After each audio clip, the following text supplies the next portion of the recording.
नमस्कार दोस्तों, आज आपका एक बार फिर से स्वागत है हमारे YouTube चैनल पर। ऐसी ही और जानकारी प्राप्त करने के लिए हमारे चैनल को सब्सक्राइब करते रहिएगा। जो महिलाएं यह 9 चीजें अपने मायके से लाती है, उनके पति हो जाते हैं कंगाल और घर हो जाता है बर्बाद। और क्या चीज लाना बेहद ही शुभ माना जाता है? जो अगर एक बेटी अपने मायके से ससुराल लेकर जाती है तो उसके घर की बर्बादी तय हो जाती है। लेकिन इससे पहले आपको उन गलतियों के बारे में बताते हैं जो अगर आपके घर में हो रही है तो उन्हें तुरंत सुधार लेना चाहिए। नहीं तो ये गलतियां आपके घर में गरीबी और कंगाली ला सकती है। दोस्तों, आपने वास्तु के बारे में तो कुछ सुना ही होगा। ऐसा कहा जाता है कि अगर घर का वास्तु सही न हो तो किसी भी काम में सफलता नहीं मिलती। हालांकि हर कोई इस पर विश्वास नहीं करता, लेकिन सच तो यही है। कई बार हमारी कुछ आदतें और गलतियां हमें परेशानियों में डाल देती है। अगर हमें इन बातों का पहले से पता हो तो हम आने वाली समस्याओं से बच सकते हैं। वास्तुशास्त्र के अनुसार अगर आप अपने जीवन में धन, सुख और शांति चाहते हैं तो आपको कुछ खास बातों का ध्यान रखना चाहिए। ऐसा करने से न तो कभी दरिद्रता आएगी और न ही गरीबी। इसलिए यह जरूरी है कि हम अपने घर और जीवन से जुड़ी इन बातों को गंभीरता से लें। अगर आप इन गलतियों से बचते हैं तो न केवल आपके घर का वातावरण अच्छा रहेगा बल्कि खुशहाली और समृद्धि भी बनी रहेगी। लेकिन उससे पहले अगर आप भी चाहते हैं कि माता लक्ष्मी का आशीर्वाद आपके ऊपर सदैव बना रहे तो इस वीडियो को एक लाइक करके आपने अपने चैनल को सब्सक्राइब कीजिएगा और कमेंट बॉक्स में जय मां लक्ष्मी लिखकर अपनी हाजिरी अवश्य लगाएं। नंबर 1, बेडरूम में पैर दरवाजे की ओर करके न सोई। अगर आप अपने पैर बेडरूम में दरवाजे की तरफ करके सोते हैं तो यह वास्तु हिसाब से गलत माना जाता है। ऐसी मान्यता है कि इससे माँ लक्ष्मी आपके घर में प्रवेश नहीं करती और अगर आती भी है तो दरवाजे से वापस लौट जाती है। इसलिए सोने की दिशा का विशेष ध्यान रखें। नंबर 2, घड़ी की सही जगह का ध्यान रखें। आपके घर में लगी घड़ी का भी वास्तु में बड़ा ही महत्व होता है। सोते समय घड़ी को सिर के पास, तकिए के नीचे या बेड के सामने या पीछे रखना सही नहीं माना जाता है। ऐसा करने से इंसान का दिमाग नकारात्मक सोचने लगता है और माँ लक्ष्मी वहां नहीं रहती है। नंबर 3, बिस्तर पर हल्के और साधारण रंगों का प्रयोग करें।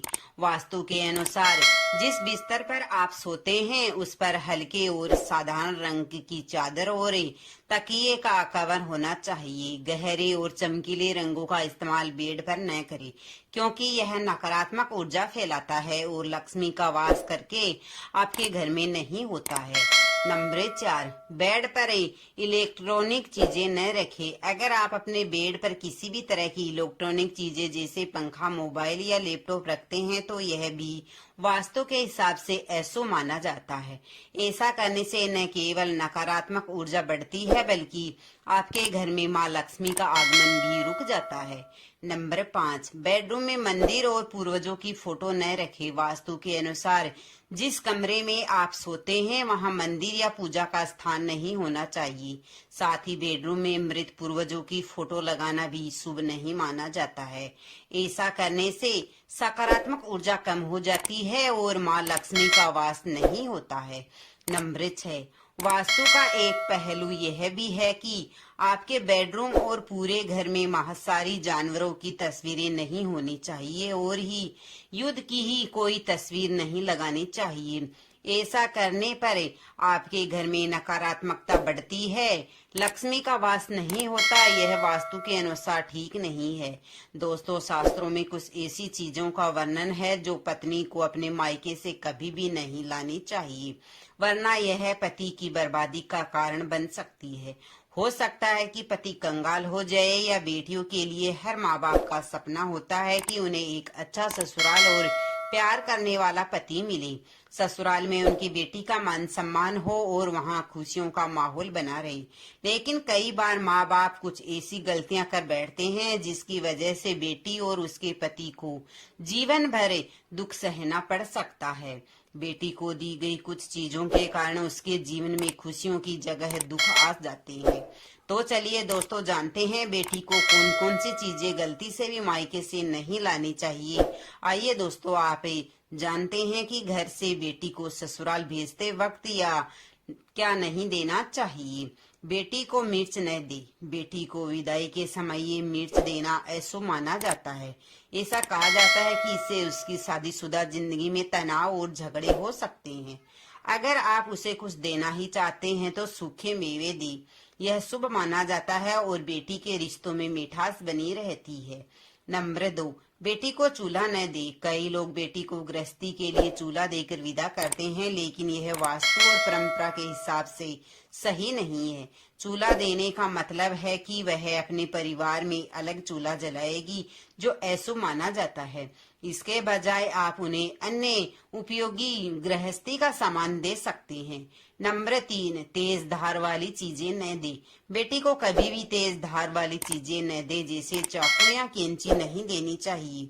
यह संकेत करता है कि आप उसे रिश्तों में घुलने मिलने से रोक रहे हैं। बेहतर होगा कि आप उसे कोई और मीठी चीज दे, जिससे उसके रिश्तों में मिठास बनी रहे। नंबर 4, अचार न दे। बेटी को विदाई के समय अचार देना भी सही नहीं माना जाता है। ऐसा करने से उसके रिश्तों में खटास आ सकती है। इसके बजाय आप उसे फलियां मिठाई दे सकते हैं, जो शुभ मानी जाती है और सुख समृद्धि का प्रतीक होती है। नंबर 6, नेगेटिव एनर्जी को हटाए। कई बार नकारात्मक ऊर्जा के कारण व्यक्ति को समाज और परिवार में सम्मान नहीं मिलता। ज्योतिष शास्त्र में कुछ उपाय बताए गए हैं जिनसे यह समस्या दूर हो जाती है। नंबर 7, घर में सकारात्मक ऊर्जा बढ़ाएं। घर में रोज सुबह भगवान की पूजा करें, दीप जलाएं और सकारात्मक वातावरण बढ़ाएं। इससे परिवार में सुख शांति बनी रहती है और रिश्ते मजबूत होते हैं। आइए दोस्तों, आप जानते हैं कुछ ऐसे खास और चमत्कारी उपाय के बारे में जिससे आपका जीवन बदल जाएगा। नंबर 1, यदि आप चाहते हैं कि समाज और ससुराल में आपको मान सम्मान मिले तो रात को सोते समय एक तांबे के बर्तन में पानी भरकर उस बर्तन में सोने या चांदी का कोई या आभूषण डाल दे। सुबह उठकर बिना कुल्ला किए उस जल को पी ले। ऐसा करने से व्यक्ति को उचित मान सम्मान की प्राप्ति होने लगती है। साथ ही इस उपाय से जीवन का जितना भी तनाव है वह धीरे धीरे समाप्त होने लगता है। आपके मन या दिमाग में कोई भी नकारात्मकता हो तो वह भी इस उपाय से खत्म हो जाती है। नंबर 2, रात को सोते समय अपने पलंग के नीचे एक बर्तन में थोड़ा सा पानी रखें। सुबह उठकर वह पानी घर के बाहर फेंक दे। ऐसा करने से यदि कोई व्यक्ति आप पर आरोप लगाता है तो वह भी कभी सिद्ध नहीं होगा। इस उपाय से आपको सभी प्रकार के वाद विवाद से सुरक्षा मिलती है। साथ ही आपके घर में जितनी भी नकारात्मकता है वह इस पानी के द्वारा बाहर निकल जाती है। रोजाना यह उपाय करें, कुछ ही दिनों में इसका असर साफ दिखने लगेगा। नंबर 3, दोस्तों, समाज में मान सम्मान पाने और संबंधित समस्याओं के समाधान के लिए अगर आपको नौकरी नहीं मिल रही है या आपका कोई कारोबार नहीं चल रहा है तो आपको कबूतर या चिड़ियों को चावल और बाजरा का मिश्रण करके जरूर डालना चाहिए। वहीं आपको बाजरा शुक्रवार के दिन खरीदना है और शनिवार से यह प्रक्रिया शुरू करनी है। ऐसा करने से बहुत लाभ मिलता है। मान सम्मान के साथ ही धन संबंधी जितनी भी समस्याएं हैं वे भी दूर हो जाती हैं। यदि आपको नौकरी नहीं मिल रही है तो इससे नौकरी भी मिल जाती है। साथ ही बुधवार के दिन गणपति जी को भी धूप अर्पण करने से व्यक्ति को मान सम्मान और सुख समृद्धि की प्राप्ति होती है। दोस्तों, यह वीडियो आपको कैसा लगा है? वीडियो अच्छा लगा है तो वीडियो को लाइक शेयर सब्सक्राइब जरूर कीजिएगा और कमेंट बॉक्स में जय मां लक्ष्मी जरूर लिखना।